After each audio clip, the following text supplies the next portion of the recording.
Indian premier లీగ్లో సంచలన మార్పుకు భారత క్రికెట్ బోర్డు సిద్ధమైందని తెలుస్తుంది.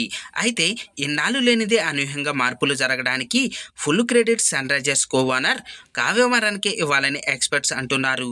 ఈ ఏడాది ఆఖర్లో మెగా ఆక్షన్ నిర్వహించనున్న నేపథ్యంలో రీసెంట్గా అన్ని ఫ్రాంచైజీల ఓనర్స్తో బీసీసీఐ సమావేశమైన సంగతి తెలిసిందే. ఇందులో శాలరీ పర్స్, ప్లేయర్ల రిటెన్షన్, ఆర్టీఎంతో పాటు ఇంపాక్ట్ ప్లేయర్ రూల్ లాంటి వాటిపై సుదీర్ఘ చర్చ జరిగిందని తెలిసింది. అయితే ఈ పాయింట్లతో పాటు సన్ రైజర్స్ కో-ఓనర్ కావ్యమారాన్ లేవనెత్తిన ఫారెన్ ప్లేయర్ల బ్యాన్ మీద కూడా వాడివేడిగా డిస్కషన్ నడిచాయని సమాచారం.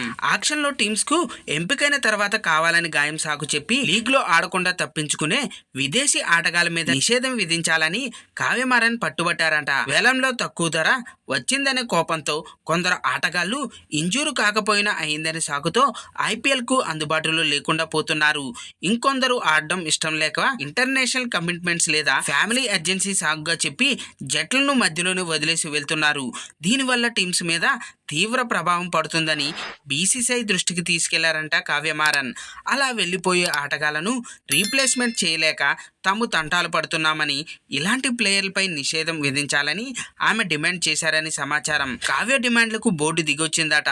ఇక మీదట ఆక్షన్లో ఎంపికైన ఆటగాళ్లు టీంను వదిలేసి వెళితే 2 ఏళ్ల బ్యాన్ విధించాలని బీసీసీఐ డిసైడ్ అయిందని వినికిడి. ఆక్షన్లో అమ్ముడుపోయిన ఆటగాళ్లు ఇక మీదట తప్పనిసరిగా ఆయా టీమ్స్లో ఆడేలా బీసీసీఐ నడుం బిగించిందని సమాచారం. ఇలా ఫ్రాంచైజీలను ఇబ్బంది పెట్టే ఆటగాళ్ల మీద 2 ఏళ్ల పాటు బ్యాన్ వేయాలని డిసైడ్ అయిందట. అయితే నిజంగానే ప్లేయర్లకు ఇంజూరీ అయినా లేదా ఫ్యామిలీ కమిట్మెంట్స్ ఉన్నా ఇంటర్నేషనల్ సిరీస్లు ఆడాలని వాళ్ళ బోర్డుల నుంచి పిలుపు వచ్చినా తామే పంపిస్తామని, కానీ ఏ కారణం లేకపోయినా డొమ్మా కొట్టాలని చూస్తే వేటు వేయాల్సిందేనని బోర్డు నిర్ణయించిందట. ఈ సమస్యని బీసీఐ దృష్టికి తీసుకెళ్లడమే కాక ధైర్యంగా పోరాడినందుకు ఎస్ఆర్హెచ్ కో-ఓనర్ కావ్యమారాన్ ను అందరూ మెచ్చుకుంటున్నారు. అసలు క్రెడిట్ ఆమెకే ఇవ్వాలని ఎలాంటి భయం లేకుండా బోర్డుతో ఆమె ఫైట్ చేశారని అంటున్నారు ఎక్స్పర్ట్స్. అయితే ఫారెన్ ప్లేయర్ బ్యాన్ పై బీసీసీఐ నుంచి అఫీషియల్ కన్ఫర్మేషన్ వచ్చే వరకు ఏది చెప్పలేం. మరి ఏదో ఒక సాకుతో టీమ్స్ ను వదిలి వెళ్లే ఆటగాళ్లపై బ్యాన్ విధించాలనే నిర్ణయం మంచిదా కాదా? మీరేమనుకుంటున్నారు? కింద కామెంట్స్ రూపంలో తెలియజేయండి. చూశారు కదా ఫ్రెండ్స్, ఈ రోజు టాపిక్. ఈ వీడియో కనుక మీకు నచ్చినట్టయితే లైక్ చేయండి, మీ ఫ్రెండ్స్తో షేర్ చేసుకోండి, ఎలా ఉందో కామెంట్ పెట్టండి. అలాగే సబ్స్క్రైబ్ చేసుకోవడం మాత్రం మర్చిపోవద్దు ఫ్రెండ్స్.